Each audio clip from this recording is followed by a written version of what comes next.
This is so hot. It's fogging up my glasses, all right. This is take 2 of this video.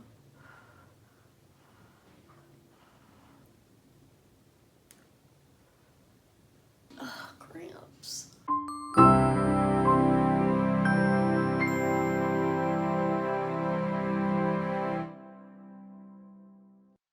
Hello everyone and welcome back to my channel. If you are new here, hi, my name is Janelle. Thank you so much for being here. And if you are not, then hi, my name is still Janelle. Thank you so much for being here.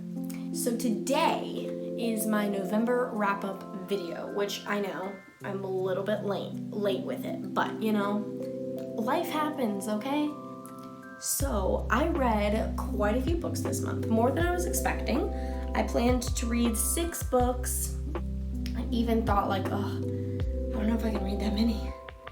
And I ended up reading 8 books this past month, which is really good. And honestly, it wasn't like insanely stressful to read 8 books. So I'm thinking that in December, I can read more. So let's get into it. Okay, so one of the books that I read this month, I don't have the copy of it because someone lended it to me. So I'm gonna talk about that one real quick and I will put it up over here, but it is called The Lazy Genius Way. I forget who it's by, but I will leave it in the description box. But I really liked this book. I gave this book 5 stars. It is just such a practical read. So it's basically a wife and a mom who's talking about like all the things she has to do as a stay-at-home mom and how she's learned how to make it easier for herself. So being lazy about the things that don't matter and being a genius about the things that do. So it just teaches you these like fun and like exciting ways to change things up but also make it easier on yourself, which was super awesome for me to read because I'm getting married soon and I do want to be a stay-at-home mom and homeschool my kids. So that was really cool to read. But if you're looking for any type of practical read like that, read this book. It is so good. So I gave that one 5 stars. I really loved it, and I definitely think I'm gonna pick it up again before I get married just to refresh my brain. But that one was so good. So the next book that I read was The Affinity Bridge by George Main, however you say that. Pretty sure it's Mann. But I read this and honestly, I was not a fan of this book at all, really. It was given to me anonymously through a book exchange. So it just appeared at my door one day and I was super excited to read it. And it just was very all over the place for me. Like there were victims of the plague that turned into zombies, and then there was robots, and then there was like a glowing police officer that was killing people, and then there were some killer robots, and it was very scattered. I do like books like that are like fantasy, sci-fi, like I really do like that stuff. I just don't, this was just really confusing for me, and it was very slow too. Like there was probably like 30 chapters, and out of all 30 there were probably 4 that like kept me on edge. So I was kind of lugging through this book, I feel like, and this is like nothing against like the book itself. It was just it just wasn't for me. So I gave this one 2 stars. So the next book that I read is Hind's Feet on High Places by Hannah Hurnard. I really loved this book. It is a faith-based book, but it's about a little deer named Much Afraid who is going on this journey to get her hind's feet. And it's really cute. If you're looking for a faith-based book, this one was super cute, and it was just very mystical and just, I don't know, I loved it. It was just such a cute read, and it's so beautiful too. I mean, just the illustrations in here are just gorgeous. So I really liked this. I don't know when I will pick this up again. I do want to read it again, but I just have to be in a specific mood to read a book like this, I feel like. Because it's not like a super like fast pace or anything. It's literally just her in a journey, so it is kind of a journey to get through the book. But I did enjoy it. So I'm gonna give this 3.5 stars, which means I still liked it. Like 3 stars, I still liked it. It just, again, it was just a different kind of read, and it wasn't like it was moving quickly. It was just kind of like there. I don't know. But I did really like it.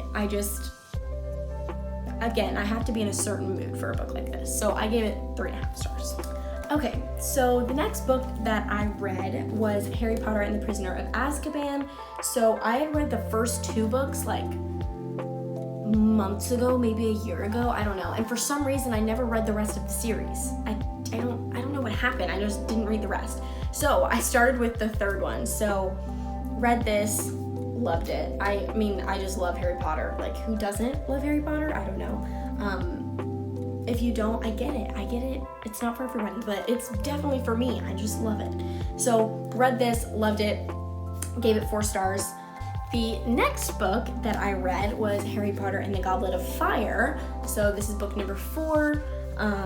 This one I loved. I think Goblet of Fire might be my favorite out of the books. I just love the Triwizard Tournament. Like I love that. Even in the movie, it's so cool. But I like the book just because there's so much more to the maze than the movie actually gives you. So I really loved like digging into the book and seeing what the maze looked like in the book. Like, it was just so much more fun in the book. But yeah, really, really loved this. So I also gave this 4 stars. And the next book that I read was Harry Potter and the Order of the Phoenix. So I also loved this book. I also gave this one 4 stars. Love the Order of the Phoenix. Definitely found myself being so frustrated with Professor Umbridge. I mean, I just can't with that lady. But nonetheless, I still loved this book. Once again, 4 stars. It's Harry Potter. Like, come on. Okay, and the next book that I read was But Then I Came Back by Estelle Lar. This book was okay. The idea of the story and the plot I thought was really fun and interesting. I just felt like it didn't carry that out. So it starts out in Eden, she gets in this accident and she's in a coma, and so we're following her like through her coma, and it is so cool, like the way that it just jumps, because that's what kind of is happening inside your brain, I would assume. But she sees her mom and then she sees her brother, but she's not actually there, and so she's wondering, like, is she dead? Like, how is she able to see this? And it started off really cool, and when she wakes up, she recognizes this girl in the room next to her that she saw in her coma and talked to. And so she's trying to find a way to reach her and bring her out of her coma. And so it was a really, really cool idea, but I just felt like we were given too much too soon, and then the whole middle of the book, we were just, like, it was like a standstill. It just, I don't know, it just wasn't it, just wasn't it for me. So I gave this book 3 stars though, because I still liked it. It was definitely not as bad as The Affinity Bridge was for me. So I gave it 3 stars because I still like it, and I think I will read it again eventually. But it just wasn't like a favorite. And the last book that I read was Kingdom of the Wicked by Carrie Maniscalco. So I loved this book so much, okay? This one got 5 stars for me. Like, I would read this again today. Like, it is so, so good, and it's not something I would have picked up on my own. So I literally had just seen this in the book community. Like, people were posting about Kingdom of the Wicked, and I was like, what is this about? I literally just bought it because it was in the book community. I didn't read anything about it. I literally just bought it. I really, really loved this book. I would read this over and over and over again, and I am so excited for the next book. Like, I literally cannot wait for the next book. So, loved this. 5 stars. So good. If you haven't read it, read it. It is so good. Read it. Read it, read it, read it. Okay, so I think that is everything. I had a really, really fun month, honestly. Even though I got some books that I just wasn't that fond of, I really did have a great month this month reading, and it really excites me for what's in store for December because I have a lot of cozy reads that I'm going to be reading, so I'm super excited about that. But overall, it was a really, really good month, and I'm honestly glad I got some poor reads in there because sometimes I feel like whenever I'm having like a really good month and I like everything, I'm like, am I just liking everything because I feel like I have to, or do I actually like everything? You know, you just kind of start to question it. So I'm really glad that I had a few that I was like, nah, those weren't really for me, because those kind of help me figure out what my reading style is. So that was really, really fun. But that is all for this video. Thank you guys so much for watching, and if you haven't already, make sure to like this video, subscribe to my YouTube channel, and hit the bell so that you can be notified every time I upload a new video. And also, comment down below what your favorite November read was. So, out of your entire, November TBR, which book was your favorite? I would love to know, because if it interests me, I'm gonna buy it and I'm gonna read it. So I would really, really love to hear that from you guys. But once again, thank you guys so much for watching, and I will see you in my next video.